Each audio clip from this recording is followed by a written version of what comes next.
Hi everyone, I'm Itai, Marketing Director at LoudEcho, and we have with us Nate, our COO. Every week we'll discuss one big idea shaping AI, marketing, and creativity. Today, what we're asking is creative actually the biggest reason campaigns fail? Nate, you've spent more than a decade building advertising technology. You co-founded Browsi, managed Browsi, you co-founded LoudEcho. So please tell us, is creative actually the biggest reason that campaigns fail? In short, I don't think so. I think that it depends on the company, the DNA of a company, their ICP, and so on. It's very easy usually to blame the creative. Mostly the feeling is, not communicating well. But I think in many, many cases, it's a targeting issue. It's a reach issue. It's a channel issue. Yes, creative can be a reason, but if you imagine a funnel where creative is at the end, there's so many steps where you can fail in the way that creative could be a reason, but not necessarily the main one. You might have failed at the beginning. So in short, the answer is no. But I think that today, the technology that we have, our ability to target people, our ability to find them over the internet, at least until they kill the cookies, is enabling advertisers to get in front of you. And I think then we fail. Then the ad is not relevant. So what do you think is the first thing that marketers blame when something fails? There's so many people you can blame over a failed campaign. Always blame the growth person. Yeah, probably you, by the way. Probably I think me. you're going I'll to be be blamed blamed first. Again, I think it depends on the ethos of the company. D2C companies, for example, are going to be highly, highly focused on media buying and buying the exact user at the right time and having a ton of ads. I think that companies that are more around messaging and creative are going to blame the creative.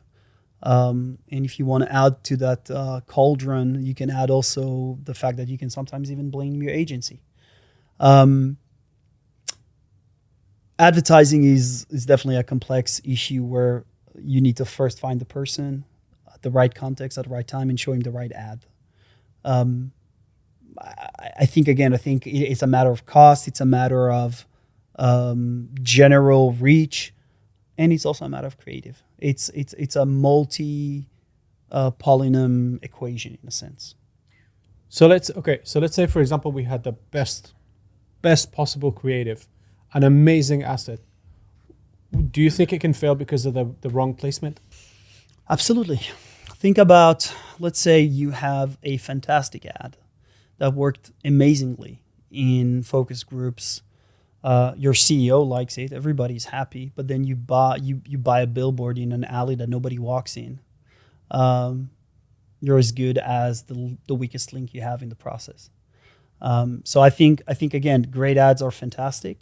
If you can put it in front of somebody at the right mindset and the right time and the right place, it's going to fail, and vice versa. I can definitely put a billboard in front of you on your way for Gap, to the Gap, but the ad is going to be crappy, and even if you raise your head and you're going to look at it, still not going to impact you. The ad is to blame. So you're almost saying, I would rather have a terrible creative, a terrible asset just put in front of with the right placement, rather than have the most amazing possible creative placed in the wrong place. Again, I think at the end of the day, you cannot have one without the other. I think that because it's a funnel, right? You start with a large bucket of potential users, and then you use technologies, whether it's through the closed gardens or any other DSP, to buy that specific user. Ironically, in programmatic, you sometimes even ignore the context of the page where it goes. You just want to buy that user.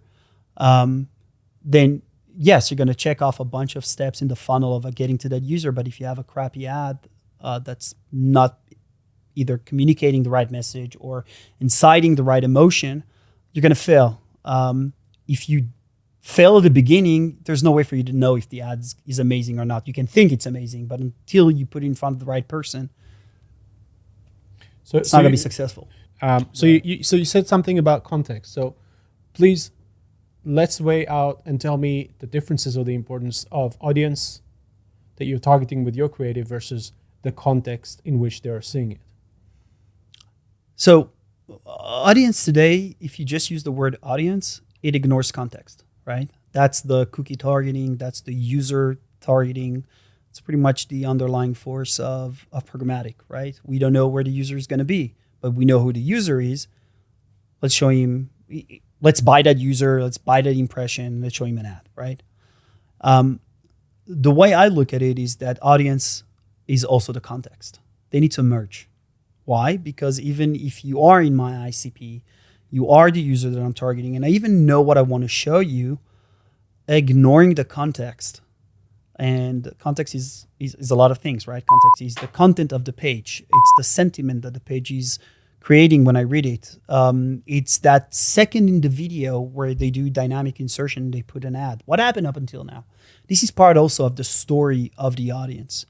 And from my perspective, you cannot disconnect it. It needs to be together. So I hope I answered your question. Yeah, I think so. So tell me, let's zoom out a little bit. How do you think AI has changed things? Oh, fuck. I'm going to say fuck a lot. All right, let's be specific. Well, we're seeing two different things that are being impacted in that value chain or assembly line of ad tech. The key ones are on the media buy, which is, let's say, the users in the context. And the second one is in the creative. The easy one is the creative. You used to be able to make 5 ads, then 50. Now you can make 5,000. So production is something that is becoming cheaper, but quantity over quality in a sense, and requires a lot of oversight.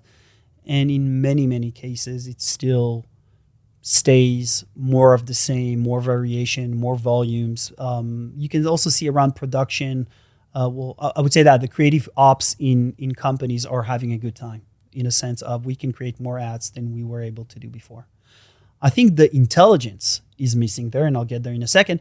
But the intelligence and productivity is actually on the media buy side. So we're seeing a lot of agentic approach into how you buy media and how you run more than one campaign or sub-campaign, stuff like that. It's going to take a while, but we're already seeing a bunch of companies like Pomatic, as far as I know, that is leading the agentic media buying, Criteo as well, as far as I know. And I've seen more and more companies talking about that. And there is intelligence, and there is a compounding effect of the more campaigns around, the more intelligent you can become. Ironically, I think when it comes to creative, we just build a better factory. That's all. It's not a smarter factory.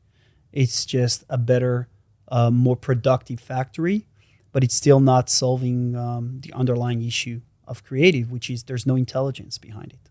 It's just 5,000 creatives that were created. If you're lucky enough, you're going to make it per topic or something like that, but that's it. They were created asynchronically in a laboratory, in a sense, uploaded into a campaign, and that's pretty much it. These are not components that are talking to each other. So if you're asking me, the AI is definitely benefiting at least where the money is, which is buying the media. But I think that looking forward, it's going to have to be across all the part of the assembly line of ad tech. Okay. So next question, you have $10 million. What is the first thing that you optimize? So what would be the thing you would invest most in optimizing? That's a good question. Well, I'm missing a little bit of background in terms of, what's the stage of the company and what we have in place. In a B2B kind of classic tech company selling software these days. Right. So let's assume that agentic on the media buy side is moving the right way and it's implemented and people are using it. The result is, I would say, taking 1 or 2 big campaigns and breaking them to a lot of small campaigns that are managing themselves in terms of optimization to finding the right user at the right price at the right time and so on. I would take that money and now go very deep in analyzing with my data science team. What do I learn about not just the audience, but the context in order to go and create a bunch of ads that the next time I see that kind of context, I can actually tailor them. So that's something I would put money in, and definitely always, strengthen my creative ops. Again, assuming that the top part of the funnel is working and it's good and so on. I would definitely do that. Another thing that I'm seeing is that, if let's say, I've been reading that a lot. Let's say you buy online on Meta. What I'm hearing more and more is that, yes, it is a magical black box where, you tell me what's your target CPC, tell me a little bit about your user, give me a bunch of assets, visual assets, textual assets, and so on, and move aside. Why? Because we Meta, we know our feed, we know the user, we have all the signals, and we are also very smart in matching the ads because we've seen gazillion of them, okay? The problem with those platforms are that in many, many cases, the team is not learning, all right? Because it's a black box. It's very hard to understand. That's why we're hearing more and more people saying, it works, it's amazing, but I don't know what's happening to my spend, and I definitely haven't learned anything in terms of how to message the right audience. So if you're asking me what I would do with $10 million, I would try to solve that, but for everything that is not a closed garden. So if you are able and you've optimized your media buying and you know you're buying right, I would put a double down on understanding the right messages to subgroups, testing, building micro strategies via the creative, not via the media buying, via the creative. And by the way, the second you pick a creative, it has a backstory, it has the audience, it has the context, it has everything behind it. And I would tell smaller stories and try to extract more value. So that's one of the things I would try. Again, going from 5 ads to 500 or 5,000 ads doesn't necessarily create value. It sometimes also create waste. You need to serve those ads. You need to, have some sort of statistical validity to understand if it works. So volume is not necessarily the right approach to that. I would go more for personalization and quality by putting a data science team on that and understanding what message resonated better with what type of audience. Today, you do it pretty much in macro. In 5 years from now, what would you laugh about? Everything I just said, I guess. It's a good question. I mean, I want to say 2 things. One is not related. I'm not sure we're gonna see. And you know what, internet, you're welcome to make fun of me later. I'm not sure we're gonna see that of a huge success for ChatGPT ads in a sense. So textual ads in ChatGPT, at least not the way it is today. Mostly because it's such a private environment, and they're showing today ads to the users that are not registered, right? They're not paying. It's gonna erode the trust that people have in the platform. That's on one side. And all the paying users are not seeing ads today, thank God, in our chat. So you're not gonna get ads there. But again, they're smart people and they're probably gonna solve it. On our topic, I think we're going to laugh at the idea of creating 5,000 ads just for the sake of creating 5,000 ads. I think we're confusing ourselves with the fact that it's easy to produce with the need to produce those ads. And I think that ads that are not going to make sense are just going to be ridiculous for us. Lack of context. The same repetitive ad all over again and again, like you see in many walled gardens, by the way, because again, they're optimizing towards a certain goal. So I think that will be weird. I think ads that just feel like they don't match, for example, all these Temu ads that just are out there. They're buying so much media. and they're retargeting everybody who ever said Temu out loud, I think that that will be a kind of like a laughable idea in the thing future. Of the past. Yeah, it will definitely be a thing of the past. I think, by the way, that a lot of retargeting companies and even advertisers like Temu will actually benefit from context in order to make sure that, I don't ignore their ads. I'm actually noticing their ads. And I think that that's going to change substantially in the future. That's my gut feeling. If there's one thing you'd like marketers to take away from this conversation today, what would it be? I want marketers to imagine what they would have done if they could stop time. So they load a page, they know their ads is going to be there, they pause time, the ad is popping, and I want advertisers to ask themselves, could I make a better ad than this one? And I think that until marketeers adopt the fact that now you can stop time and you can put intelligence at the bid level. And you can actually tailor the ad to be more relevant. If it's an article about cars and you're selling phones, let's talk about cars in the phones, in the ad of the phone, right? And again, if they could have stopped time, they would probably tell themselves, oh, fuck, I would have done a better ad here. So I think advertisers need to be aware that today you have that capability. If you have agentic on the media buying side, you can definitely put intelligence on the creative.